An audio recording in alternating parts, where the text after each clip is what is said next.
Capítulo 5. ¡Qué feliz soy, madre! Susurró la muchacha, escondiendo el rostro en el regazo de la marchita mujer, de aspecto cansado, que, vuelta de espaldas a la luz demasiado estridente de la ventana, estaba sentada en el único sillón que contenía su sórdida sala de estar. Soy muy feliz, repitió, y tú también debes serlo. La señora Vane hizo una mueca de dolor y puso las delgadas manos, con la blancura de los afeites, sobre la cabeza de su hija. Feliz. Repitió como un eco. Solo soy feliz cuando te veo actuar. Solo debes pensar en tu carrera. El señor Isaacs ha sido muy bueno con nosotras, y le debemos dinero. La muchacha alzó la cabeza e hizo un puchero. ¿Dinero, madre? Exclamó, ¿qué importancia tiene el dinero? El amor es más que el dinero. Y el señor Isaacs nos ha adelantado 50 libras para pagar nuestras deudas, y para vestir a James como es debido. No debes olvidarlo, Sibyl. 50 libras es mucho. El señor Isaacs ha tenido muchas consideraciones con nosotras.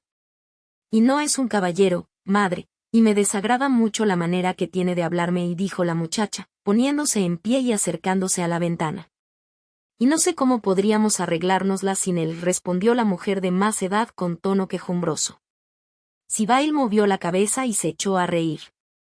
Ya no nos hace falta, madre. El príncipe azul gobierna ahora nuestras vidas. Y luego hizo una pausa. Una rosa se agitó en su sangre, encendiéndole las mejillas. La respiración, acelerada, abrió los pétalos de sus labios, que temblaron. Un viento meridional de pasión sopló sobre ella, moviendo los delicados pliegues del vestido. Le quiero, o añadió con sencillez. Estúpida niña, estúpida niña. Fue la frase cotorril que recibió como respuesta. El movimiento de unos dedos deformados, cubiertos de falsas joyas, dio un carácter grotesco a aquellas palabras. La muchacha volvió a reírse. Su voz reflejaba la alegría de un pájaro enjaulado. Sus ojos retomaron la melodía y le hicieron eco con su brillo, luego se cerraron por un momento, como para ocultar su secreto. Cuando se volvieron a abrir, los velaba la niebla de un sueño. La sabiduría de unos labios demasiado finos le habló desde el sillón desgastado, aconsejando prudencia, con citas de ese libro sobre la cobardía cuyo autor se disfraza con el nombre de sentido común. No la escuchó. Era libre en la cárcel de su pasión. Su príncipe, el príncipe azul, estaba con ella. Había llamado a la memoria para reconstruirlo. Envió a su alma a buscarlo, y su alma volvió con él. Su beso le quemaba de nuevo la boca. Su aliento le entibiaba los párpados. La sabiduría cambió entonces de método y habló de espiar y descubrir. Aquel joven podía ser rico. En caso afirmativo, había que pensar en el matrimonio. Contra la concha del oído de Sibyl se estrellaban las olas de la prudencia mundana. Las flechas de la astucia pasaban sin tocarla. Vio que los finos labios se movían, y sonrió. De repente sintió la necesidad de hablar. El silencio lleno de palabras la desazonaba. Madre, madre, y exclamó, ¿por qué me quiere tanto? Sé que yo le quiero. Le quiero porque es la imagen de lo que el mismo amor debe ser. Pero, ¿qué ve él en mí? No soy digna de él. Y sin embargo, aunque me veo tan por debajo de él, no siento humildad, siento orgullo, un orgullo terrible, pero no sé explicar por qué. Madre, ¿querías a mi padre como yo quiero al príncipe azul? La mujer de más edad palideció bajo los polvos demasiado visibles que le embadurnaban las mejillas, y sus labios secos se estremecieron en un espasmo de dolor. Sibyl corrió hacia ella, se abrazó a su cuello y la besó. Perdóname, madre. Ya sé que hablar de mi padre te hace sufrir. Pero sufres porque lo querías muchísimo. No te entristezcas. Soy tan feliz hoy como lo eras tú hace 20 años. Ah, déjame que sea feliz para siempre. Hijita mía, eres demasiado joven para pensar en enamorarte. Además, ¿qué sabes de ese joven? Ni siquiera su nombre. Todo esto es muy poco conveniente y, a decir verdad, cuando Lames está a punto de irse a Australia y yo tengo tantas preocupaciones, he de decir que podrías haber mostrado un poco más de consideración. Sin embargo, Como ya he dicho antes, en el caso de que sea rico, madre. Permíteme ser feliz. La señora Vane se la quedó mirando y, con uno de esos falsos gestos teatrales que con tanta frecuencia se convierten casi en segunda naturaleza para un actor, le estrechó entre sus brazos. En aquel momento se abrió la puerta, y un joven de áspero pelo castaño entró en la habitación. Era más bien corpulento, tenía grandes los pies y las manos y se movía con cierta torpeza. No poseía la delicadeza de su hermana y era difícil adivinar el estrecho parentesco que existía entre los dos. La señora Vane fijó sus ojos en él, y su sonrisa se intensificó. Mentalmente elevaba a su hijo a la categoría de público. Estaba segura de que el tableau era interesante. «¿Podrías guardar algunos de tus besos para mí, Sibyl?», pienso yo, y dijo el muchacho con tono de amable reproche. «Pero si no te gusta que te besen», exclamó su hermana. «Siempre has sido un cardo borriquero». Y cruzó corriendo la habitación para abrazarlo. James Vane contempló con ternura el rostro de su hermana. «Ven conmigo a dar un paseo, Sibyl. No creo que vuelva a ver nunca este horrible Londres. Estoy seguro de que no lo echaré de menos». «No digas esas cosas tan horribles, hijo mío», murmuró la señora Vane, retomando, con un suspiro, una chabacana pieza de vestuario teatral que empezó a remendar. La apenaba un tanto que James no se hubiera incorporado a la compañía, lo que hubiera aumentado el pintoresquismo teatral de la situación. «¿Por qué no, madre?». «Es lo que siento. Me duele que digas eso, hijo mío. No pierdo la esperanza de que regreses de Australia después de hacer fortuna. Creo que la buena sociedad no existe en las colonias, al menos, nada de lo que yo considero buena sociedad, de manera que cuando hayas triunfado deberás volver a Londres y convertirte aquí en una persona conocida». «Buena sociedad», murmuró el muchacho. «No me interesa nada la buena sociedad.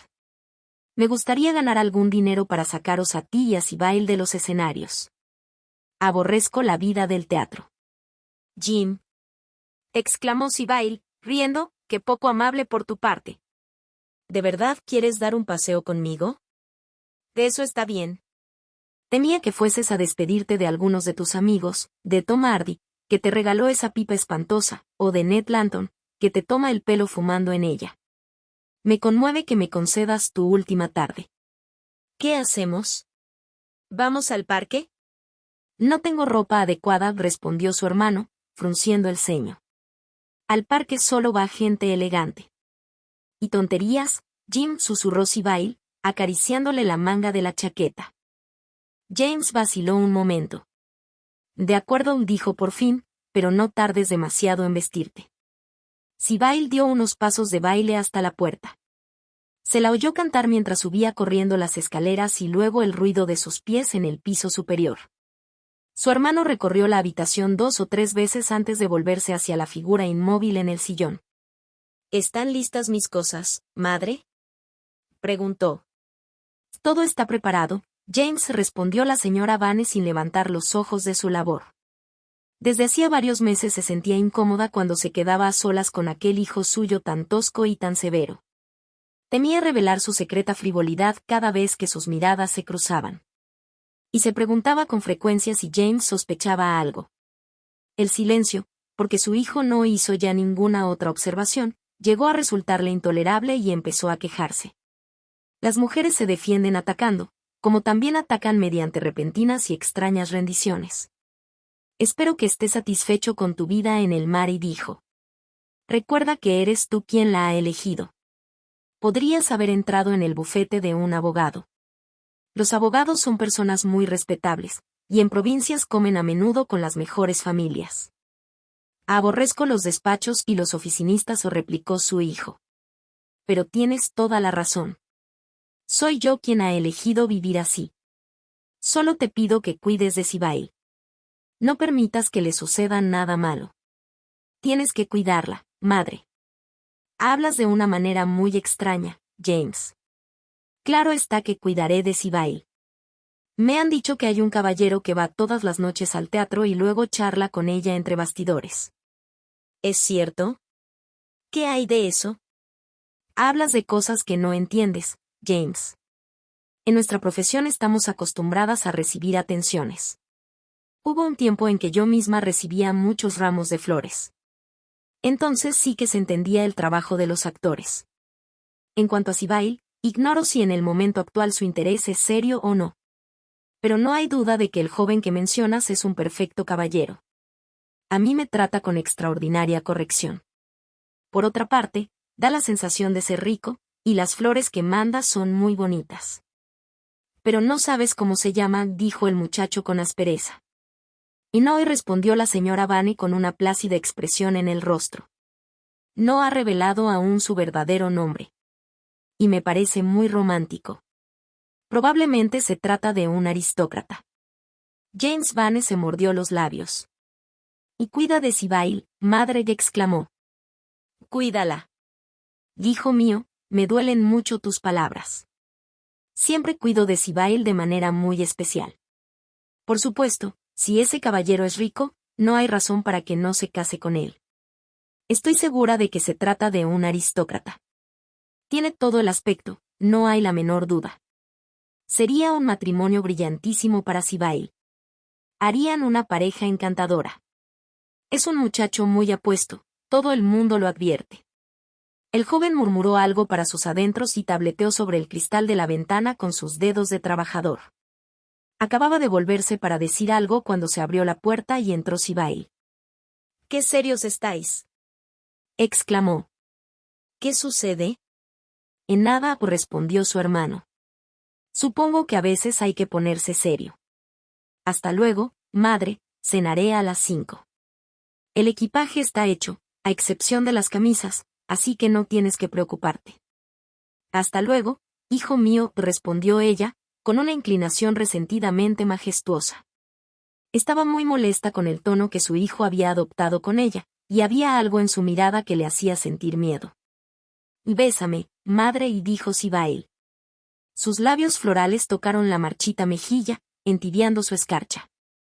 «Hija mía», exclamó la señora Vane, alzando los ojos al techo en busca de un imaginario anfiteatro. «Oh, vamos, Sibyl», dijo su hermano con impaciencia. Le irritaba la teatralidad de su madre. Salieron a una luz de reflejos agitados por el viento y empezaron a caminar por la deprimente Euston Road.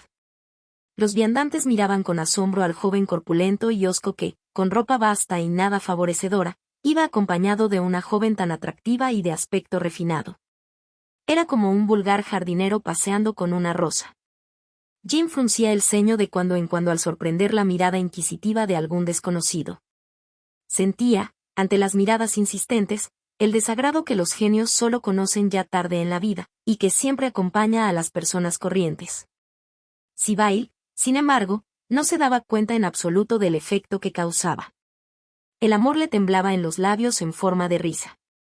Pensaba en el príncipe azul y, para poder hacerlo con mayor libertad, se lanzó a parlotear sobre el barco en el que Jim iba a hacerse a la mar, sobre el oro que sin duda encontraría. Sobre la maravillosa heredera cuya vida salvaría de los malvados bandidos de camisa roja. Porque no seguiría siendo marinero, o sobrecargo, o lo que fuese que hiciera a bordo. No. La existencia de un marinero era espantosa. Qué absurdo encerrarse en un horrible barco que las grupas monstruosas de las olas trataban de invadir, mientras un viento aciago derribaba mástiles y rasgaba velas hasta convertirlas en largos colgajos desmelenados y rugientes. Sin duda, Jim abandonaría la nave en Melbourne, se despediría cortésmente del capitán y se pondría en camino hacia las explotaciones auríferas. Antes de que transcurriese una semana habría encontrado una enorme pepita, la mayor jamás descubierta, y la transportaría hasta la costa en una carreta protegida por 6 policías a caballo. Los salteadores los atacarían 3 veces, y serían rechazados con inmensas pérdidas. O mejor, no. No iría a las explotaciones auríferas, que eran unos sitios horribles, donde los hombres se emborrachaban y se peleaban a tiros en los bares y decían palabras malsonantes. Se dedicaría a criar ovejas y, una noche, cuando regresara a su casa a caballo, al ver a la bella heredera, raptada por un ladrón con un caballo negro, los daría caza y la rescataría. Por supuesto la muchacha se enamoraría de él, y él de ella, se casarían, volverían a Inglaterra y vivirían en una inmensa casa londinense. Sí, le esperaban aventuras maravillosas. Pero tenía que ser muy bueno, y no enfadarse, ni gastarse el dinero tontamente. Sibyl solo era un año mayor que Jim, pero sabía mucho más sobre la vida. También tenía que escribirle siempre que hubiera correo, y decir sus oraciones todas las noches antes de acostarse. Dios era muy bueno y cuidaría de él. También ella rezaría por él, y al cabo de muy pocos años regresaría, muy rico ya y muy feliz. El muchacho la escuchó hoscamente y no hizo ningún comentario. Se le partía el corazón al pensar en abandonar su hogar. Pero no era solo eso lo que le deprimía y ponía de mal humor. Pese a su falta de experiencia, se daba cuenta con toda claridad de los peligros de la situación de Sibyl. Aquel joven dandy que le hacía la corte no le traería la felicidad. Era un caballero y lo aborrecía por eso, con una extraña repugnancia instintiva que no sabía explicar y que, por esa misma razón, resultaba aún más imperiosa. Tampoco se le ocultaba la superficialidad y vanidad de su madre, y advertía en ello un peligro infinito para Sibyl y para su felicidad. Los hijos comienzan la vida amando a sus padres, al hacerse mayores, los juzgan, y en ocasiones los perdonan. Su madre. Había algo que quería preguntarle y que le obsesionaba, algo sobre lo que llevaba muchos meses cavilando en silencio. Una frase casual que había oído en el teatro, un susurro burlón, que llegó una noche hasta sus oídos mientras esperaba junto a la salida de artistas, habían puesto en marcha una horrible cadena de pensamientos. Lo recordaba como un golpe de fusta en pleno rostro. Frunció el ceño formando un surco muy profundo y con un estremecimiento doloroso se mordió los labios. «¿Y no escuchas una sola palabra de lo que digo, Jim?», te exclamó Sibyl, «a pesar de que hago los planes más maravillosos para tu futuro. Haz el favor de hablarme». «¿Y qué quieres que diga?». «Pues que vas a ser un buen chico y que no te olvidarás de nosotras», respondió su hermana, sonriéndole. Jim se encogió de hombros. «Será más fácil que tú te olvides de mí que yo de ti». Sibyl se ruborizó. «¿Y qué quieres decir?», preguntó. «Tienes un nuevo amigo, según he oído». «¿Quién es? ¿Por qué no me has hablado de él?». «No te hará ningún bien». «No sigas, Jim», exclamó. «No digas nada contra él. Lo quiero». «¿Cómo es posible?». «Ni siquiera sabes su nombre», y respondió el muchacho. «¿Quién es?». «Tengo derecho a saberlo. Se llama Príncipe Azul». «¿No te gusta?». «Vamos, no seas tonto». «No debes olvidarlo nunca. Si lo vieras, te darías cuenta de que es la persona más maravillosa del mundo. Algún día lo conocerás, cuando vuelvas de Australia. Te gustará mucho. Le gusta a todo el mundo, y yo lo quiero. Ojalá pudieras venir esta noche al teatro.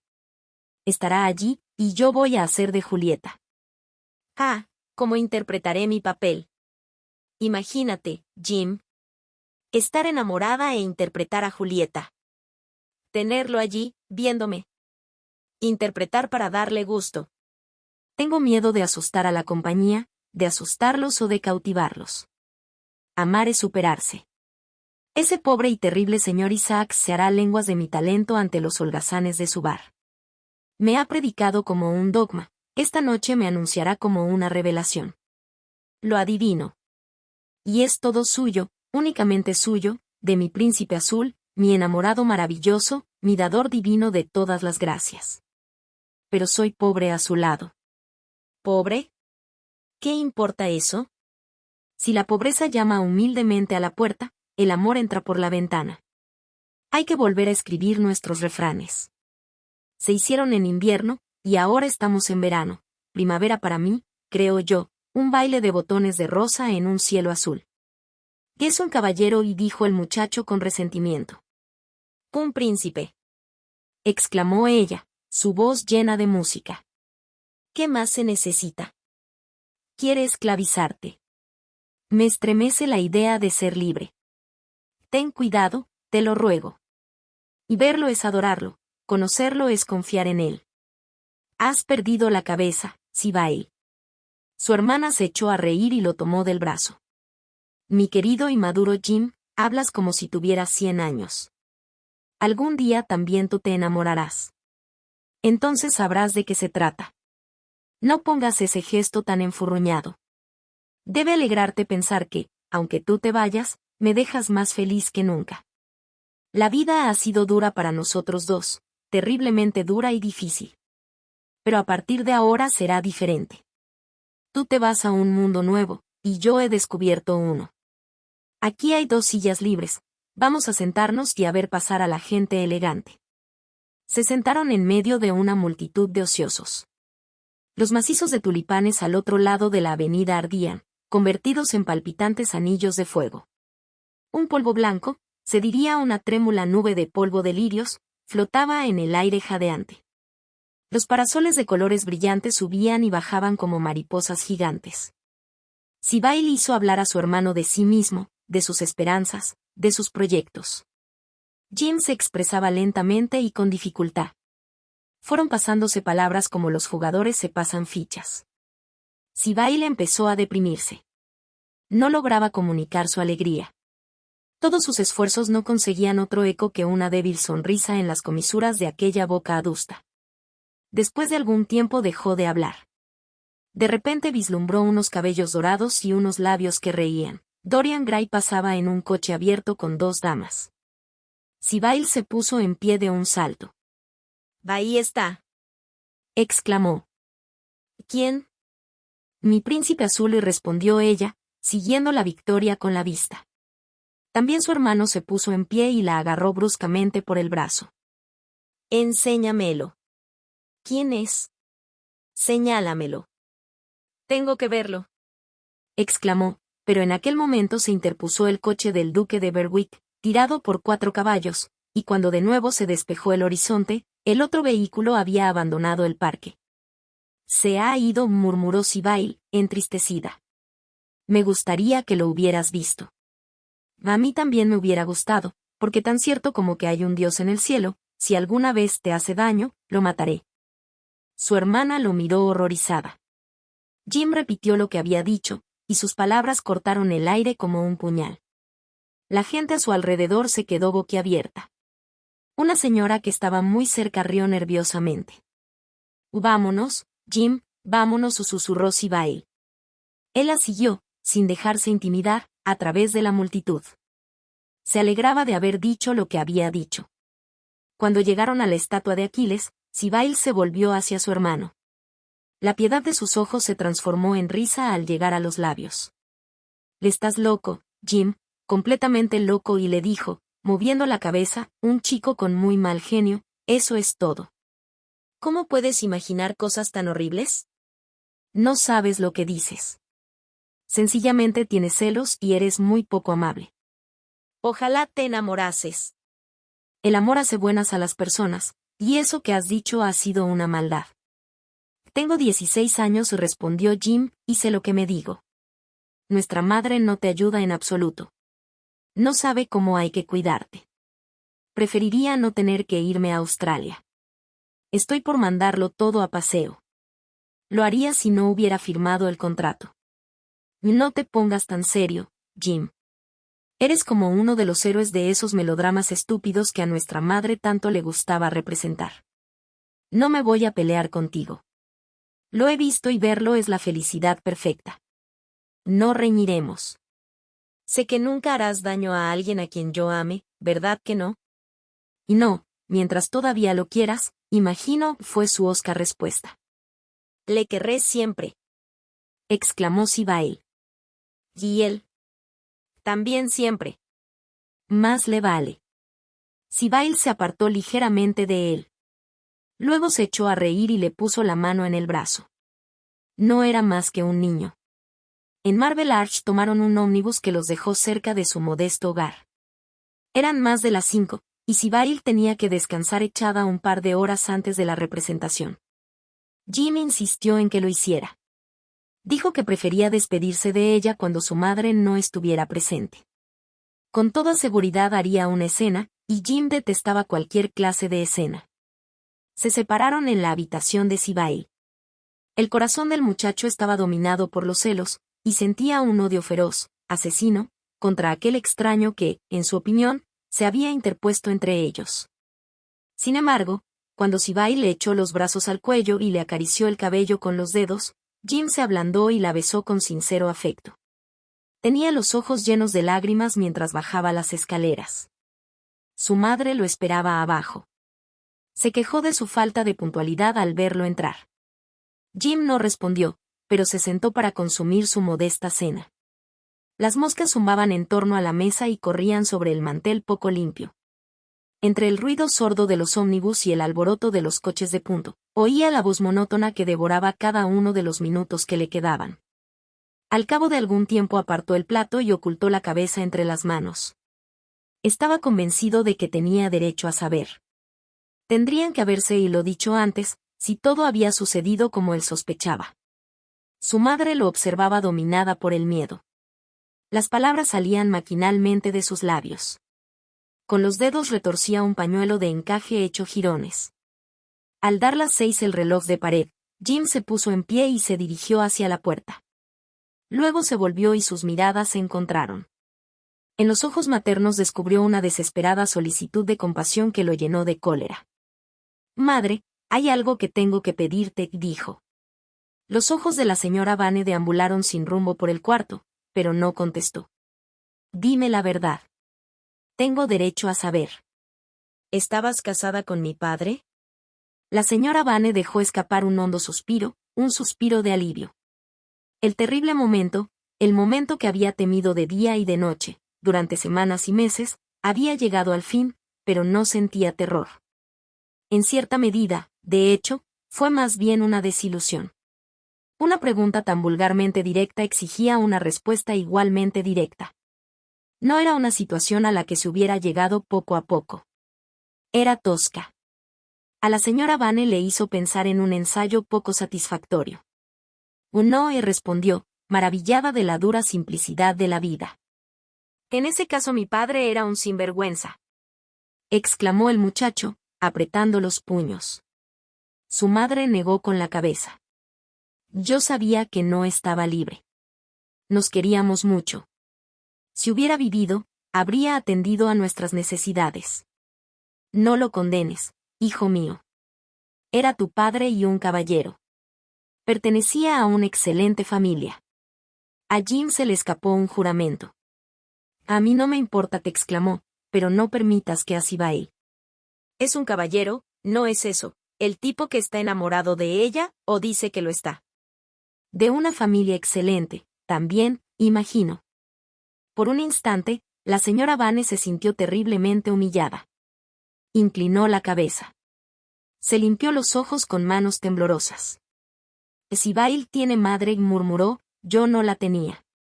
El muchacho se conmovió. Fue hacia ella, se inclinó y la besó. «Y siento haberte apenado, preguntándote por mi padre», y dijo, «pero no he podido evitarlo. He de irme ya. Adiós. No olvides que ahora solo tienes que cuidar de Sibyl, y créeme cuando te digo que si ese hombre engaña a mi hermana, descubriré quién es, lo encontraré y lo mataré como a un perro, lo juro». Lo desmedido de la amenaza, el gesto apasionado que la acompañó, las palabras melodramáticas, hicieron que por un momento la vida recuperase algo de su brillo para la actriz. Todo aquello recreaba un ambiente con el que estaba familiarizada. Respiró con mayor libertad y por primera vez en muchos meses sintió verdadera admiración por su hijo. Le hubiera gustado continuar la escena en el mismo nivel emocional, pero Jim se lo impidió. Había que bajar baúles, localizar alguna prenda de abrigo. El criado para todo de la pensión entraba y salía sin cesar. Era necesario ajustar el precio con el cochero. La intensidad del momento se perdió en detalles vulgares. Desde la ventana, la señora Vane agitó su maltrecho pañuelo de encaje con un renovado sentimiento de decepción mientras su hijo se alejaba. Se daba cuenta de que se había perdido una gran oportunidad. Se consoló diciendo a Sibyl cuán desolada sería su vida ahora que solo tenía a una hija a quien cuidar. Recordaba la frase de Jim, que le había gustado. De sus amenazas no dijo nada. La manera de expresarla había sido vigorosa y dramática. La señora Van tenía la impresión de que algún día todos la recordarían riendo.